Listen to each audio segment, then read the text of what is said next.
so many systems are broken. If you as a community don't sort that out yourselves, it ain't gonna happen. We want decentralized, biodiverse, culturally diverse, economically diverse, flourishing society.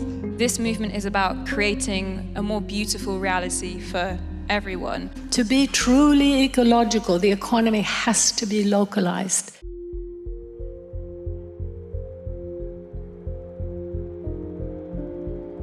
Humanity is at a crossroads.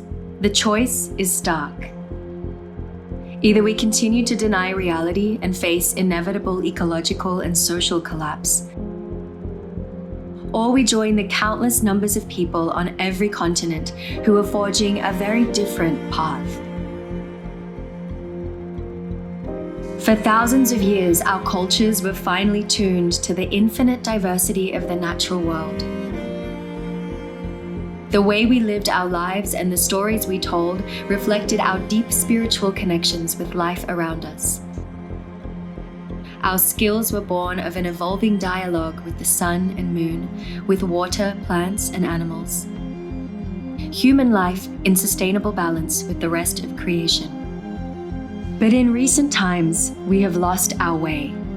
A man-made consumer monoculture has ruptured our sacred connections with Mother Earth, fooling us into believing that we can create something better than life itself.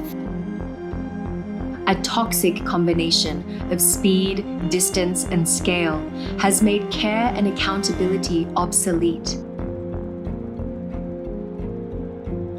giving rise to a de facto corporate empire that now threatens the well-being of virtually everyone on the planet. These days, we just hear about more and more crises in the news, and we're all running faster and faster just to keep a roof over our head. It's really easy to feel overwhelmed and hopeless. There's actually a huge cultural turning going on that is so positive, but we don't get to hear about it. When we step back to look at our economic system, it becomes clear that it's the main cause of increasing poverty worldwide, increasing pollution, increasing breakdown of every kind, polarization, anger, violence, and even war.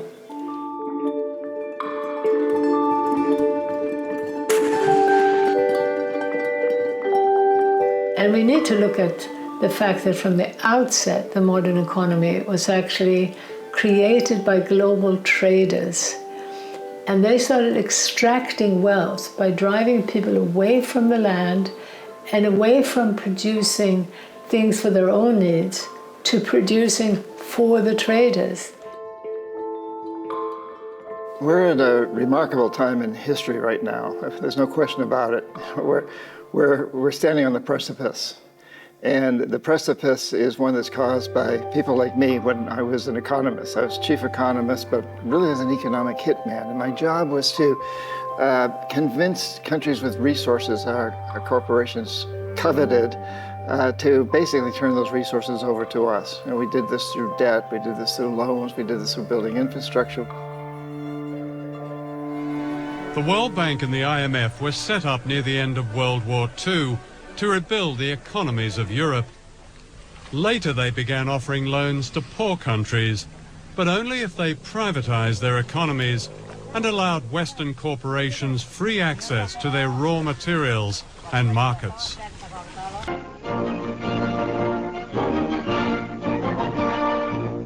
At Bretton Woods, New Hampshire, delegates from 44 allied and associate countries arrived for the opening of the United Nations Monetary and Financial Conference.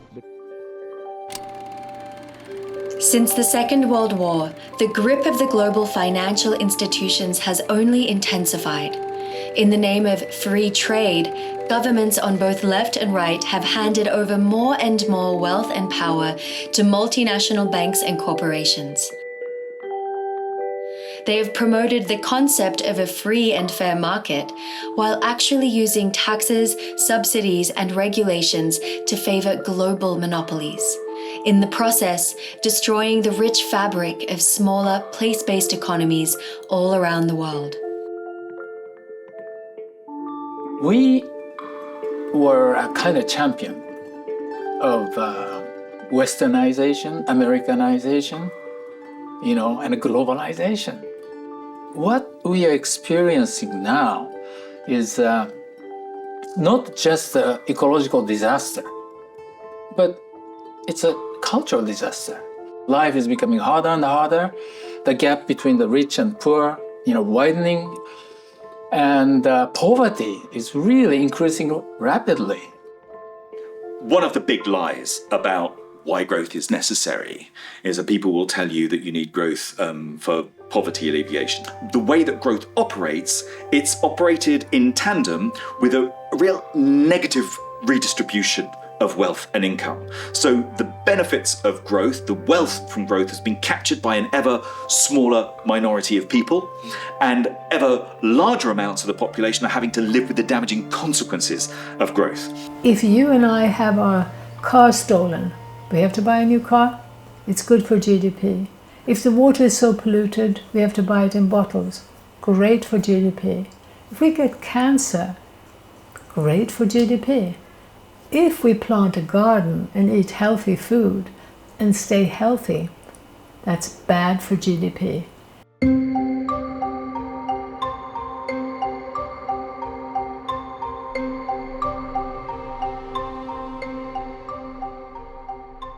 End goal of human life has become economic growth. And economic growth means more production, more consumption. So nature has become a resource for the economy. The path of limitless power and profits began with colonialism. And today, there's only one future on that path. That future is extinction. That future is collapse of the Earth systems, collapse of societies, collapse of relationships. A huge problem are our free trade agreements. So let's say it costs $10 to produce a bushel of corn in the United States, and the small farmer in Guatemala can do it for $5. But so the small farmer has to sell it for $6 to make any profit, and the American corporation is making it for $10, but getting a subsidy of $6, so they can sell it for $5 and still make $1 profit in Guatemala. And so the Guatemalan farmer can't compete, even though he's producing it much cheaper, because the United States has subsidies which are allowed under these free trade agreements. Tariffs are not allowed. So Guatemala can't impose tariffs, and they're not a wealthy enough country to subsidize their farmers. So the poor farmer, the campesino, the small farmer, goes out of business. And what does he do? He has a couple of choices. He can go to work for a big American sweatshop, or migrate to the United States. And it's not just the small farmer. If the small farmer goes out of business, the local markets go out of business, the local shops go out of business, everything that supports the farmer and everything that he sells to, it's a spiraling thing. Spain is the main producer of oranges in the world. And last year, in Spain, we consume more oranges coming from South Africa. Spanish oranges are coming to the UK, are going to Germany, are going to Norway, and South African oranges are coming to Spain. This is not a consequence of any natural law. This is a consequence of all the international global policies, trade agreements. It's a nonsense, because if we try to stop climate change, if we try to get equality, this is something that shouldn't happen. Today, the ingredients in an average meal travel 1,500 miles from farm to plate. In fact, nearly everything we consume traverses the world.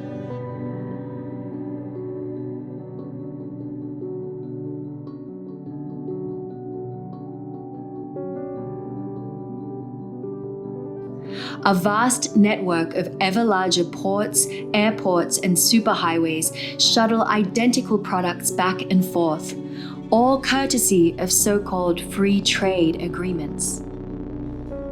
Agreements such as NAFTA and GATT gave rise to the dangerously volatile mix of a deregulated global financial market and digital technology.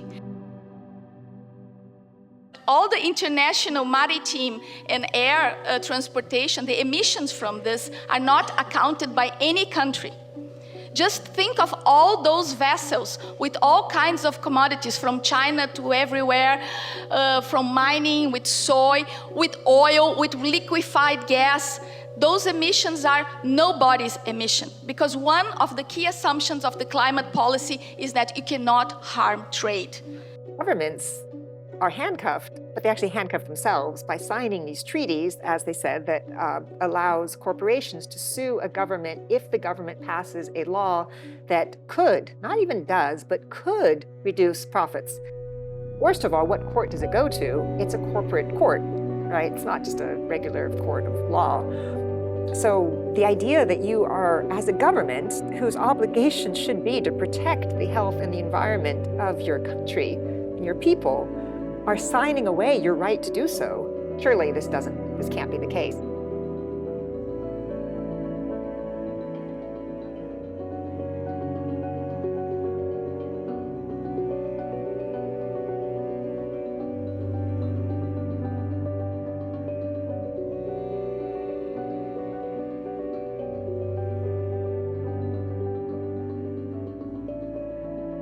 What happens with global trade is that often that best agricultural resource is being used to produce luxury commodity crops to feed other spaces. And those export crops often take away the resources from local communities that they need to be able to feed their own populations. It's a myth that countries across the global south need to have export markets in order to have economic development in their countries. What would be a better economic development model is to try and think about food sovereignty, and that the best agricultural resource in countries is there for countries to be able to produce food for themselves, and helping enable access to the land for small-scale farmers to be able to feed their local communities and to support their domestic food economies.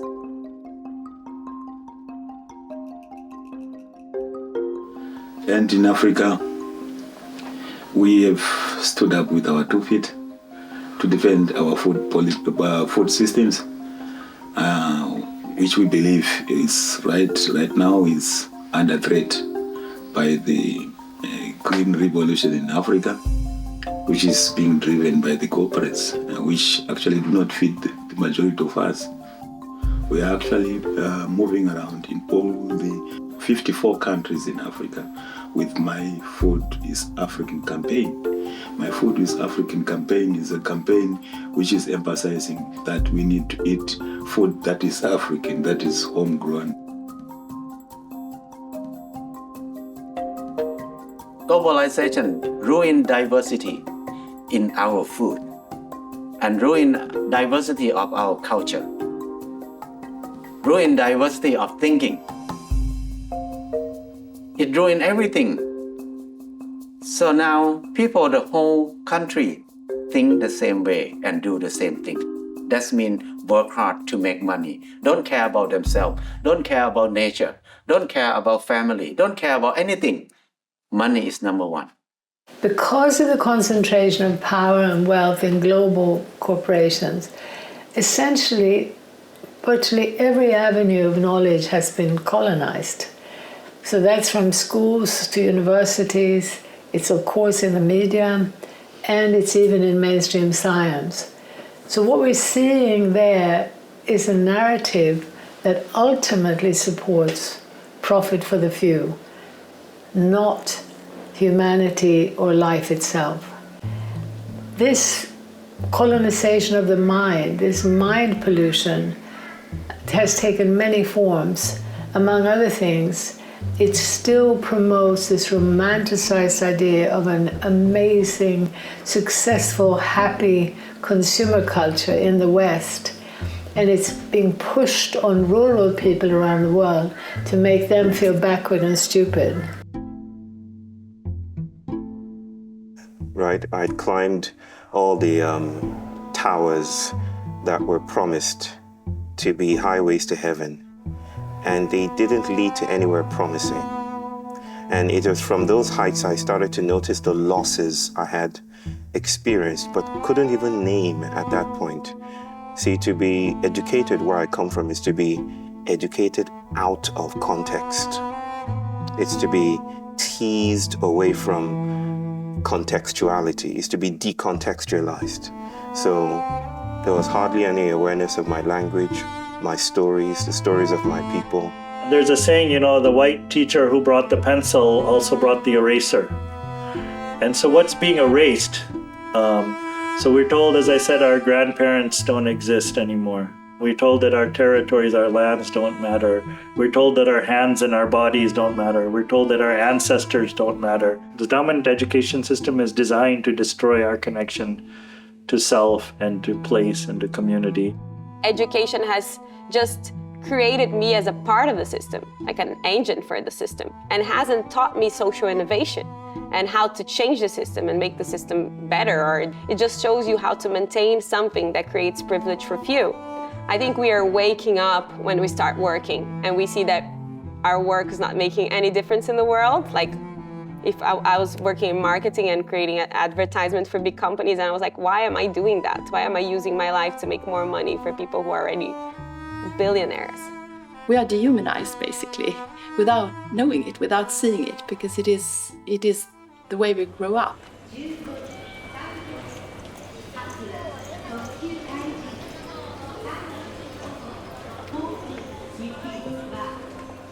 On the surface, everything is fine. It's well controlled by education system, media, and people still buy this, notion or illusion that everything's working all right.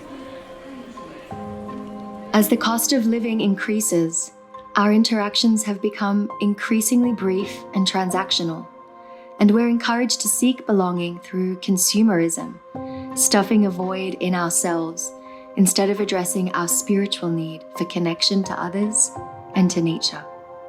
Meanwhile, the world of social media is becoming our new reality, an anonymous place of ruthless competition, division, and alienation. We're being pitched one against another artificially, partly by the system of capitalism, which is all about competition, and partly by social media, which thrives on polarization. But there is a massive increase in mental illness. Very few people feel grounded and happy with their lives now. And this is not surprising, because there are three things that give meaning and fulfillment to human life, above all. One is belonging to a stable, secure community in which you feel you belong, where you know you can trust, where you share values, where you can open your doors to people and share your lives with them. The second is the relationship with the natural world. And I think the third one is the relationship with the divine. We're going through this spiritual crisis. Our children are harming themselves, or isolating themselves. They kill themselves,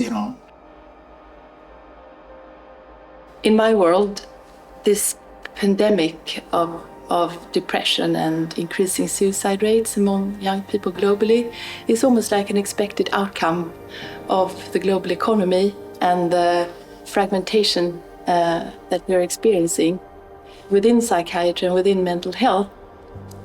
There's been almost like an effort to isolate this problem from the meta-crisis and almost kind of put the blame back on the individual and say, what's wrong with you? And then how can we fix you? We are told that our struggles are solely our own, that we are individually responsible not only for our own problems, but also for the problems of the world. But the reality is that the multiple crises we face are systemic. climate change, the breakdown of democracy, our own depression and anxiety can all be traced back to the same root cause: an economy almost wholly divorced from the living world. Localization is about moving in exactly the opposite direction of the globalizing path. It's a process of rebuilding the systems of human interdependence and community, and our interdependence with the living world on which we depend. It's about creating more accountable, more visible systems so that we're not trapped in a world where we can't even see the impact we have on other people or on the natural world. It's a coming home to the way that we evolved. For most of our time on this planet, that's how we lived. And it meant that young and old were deeply connected, were supporting each other through their entire life. It meant that we knew that we belonged, we knew who we were, because our identities were shaped by those relationships. In the absolute heart of darkness of this crisis of meaning that defines our civilization, there is a different path that is starting to emerge. And that's why I think that even though consumerism seems to have us in such a tight grip, actually that grip may be a lot more fragile than it seems. What if we could turn to our neighborhoods? What if we could have and develop and cultivate intelligences that are immediate and intimate? What if we didn't have to depend on Coca-Cola or some other giant corporate formation in order to have bread or to have drink or to make merry or to meet ourselves for the first time?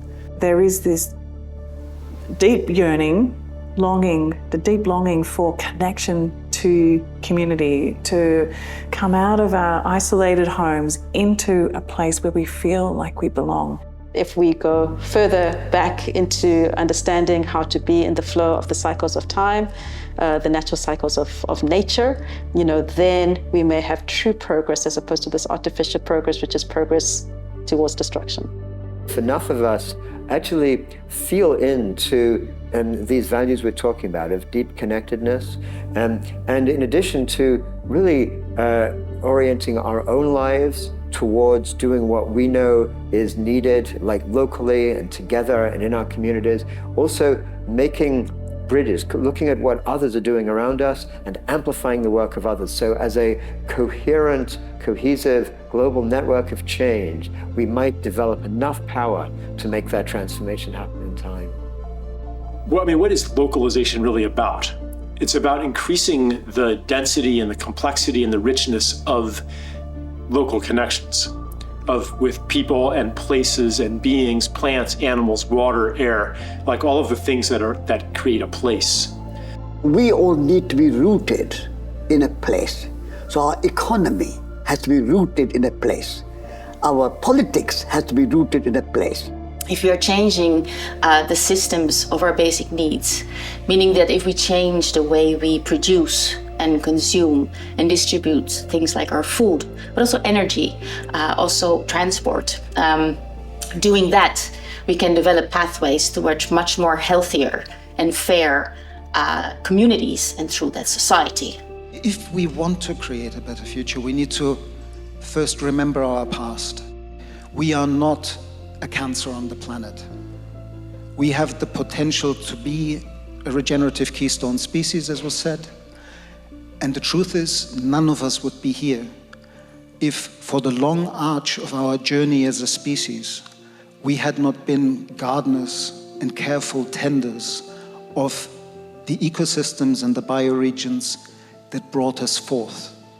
La relocalización es el camino en el cual nos tenemos que dirigir todos a nivel mundial, que eso es lo que está pasando, es la respuesta a la crisis de un sistema político, económico que no funciona. La relocalización es una respuesta que se está dando en todo el mundo, en muchas regiones campesinas, indígenas, urbanas, en muchos lugares.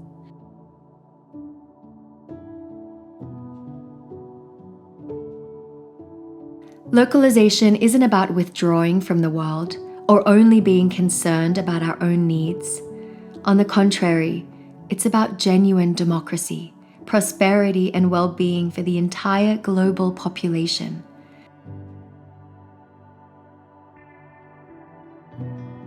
We actually can't have localization if global power structures are invested in a corporate state nexus that's sole job is to undermine our livelihoods, our life force, our well-being. And so we have to organize to change global polity, global superstructures, and we have to live the lives that matter to us in ways that are in symbiosis with the living world in a place-based way. We need welcoming communities. We need responsive relationships and mentors throughout our lives.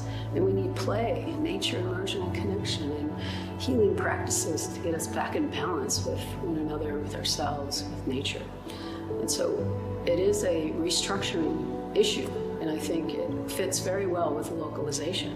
Once people wake up to the fact that in the name of growth, we're all poorer, we're going to have a very powerful movement that will insist that we no longer measure progress through GDP, that will insist that we now start regulating and taxing the global corporations. We also need to be demanding a decentralization in terms of economic power from the nation state to the region and to the local level. That decentralization would mean the ability to tax and subsidize at the local level. The ability, the ease to also support and invest in your local businesses and communities. If we don't have economic power, we don't have political power.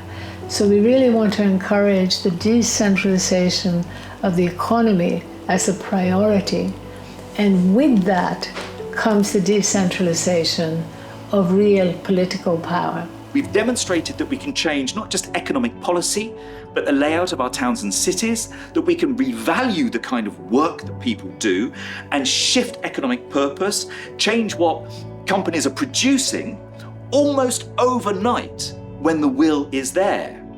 There's so many things we can do, but one thing is nurture local businesses and get all of the additional benefits of local business, which include more income, more wealth, more jobs, better environmental protection, better civic participation, more public health from better food.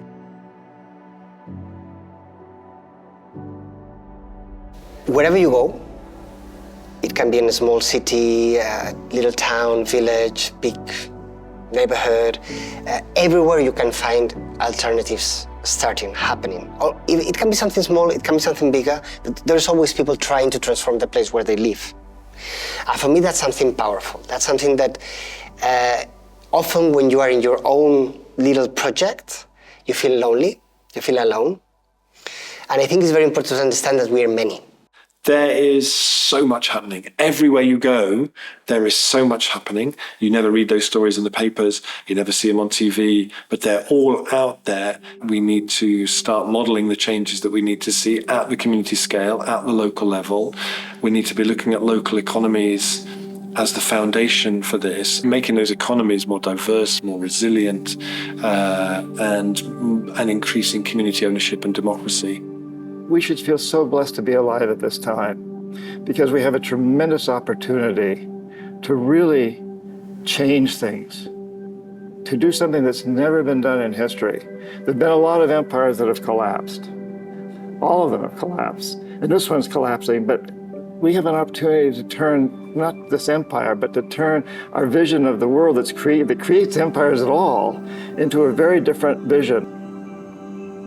We have to now commit ourselves, no matter who we are, across our diversities, across the world, to another future. People say, well, what can I do? I feel so helpless.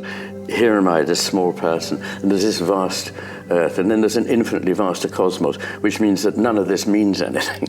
In fact, if you see with a different eye, you see not only that it does very much mean something and that we're connected to it, but also that our role is not so insignificant. We still have a lot of wealth, real wealth, is still existing in us. And I think that's what the localization movement is trying to remind us of, is we're not poor, backwards, stupid, alone like the dominant system would like us to think we are. We still have a lot of power. We humans need to be mirrored, and we need to have other people who live by example, who can provide this experience. And that's why this localization movement is so extremely important at this time point, especially to provide, living examples of places and ways of being that will make our deep memory kind of, whoa, I remember now who I am. We're trying to listen and hear, differently, and hear into the corners that we've not been able to, in order to figure out, ways of creating a future that is repaired from the destructions of modernity. We can all do something in our own way to create more local power, more local economy, and have fun doing it. I think we're going to see some quite big economic alignments, realignments. I think we're going to see a lot of re-energized local political networks and political action. And we're particularly seeing that with local assemblies and, people who would never have considered activism suddenly getting involved across the UK in this country's experience anyway. The idea that the world is still yet to come, that colonization hasn't stabilized or frozen everything into stable categories, that the world is open and emergent and poetic and promiscuous. That is the most hopeful thing. Through community initiatives and deeper dialogue globally, a movement is emerging that has the potential to shape the future we want. One in which business and technology serve the needs of the many, rather than the profits of the few.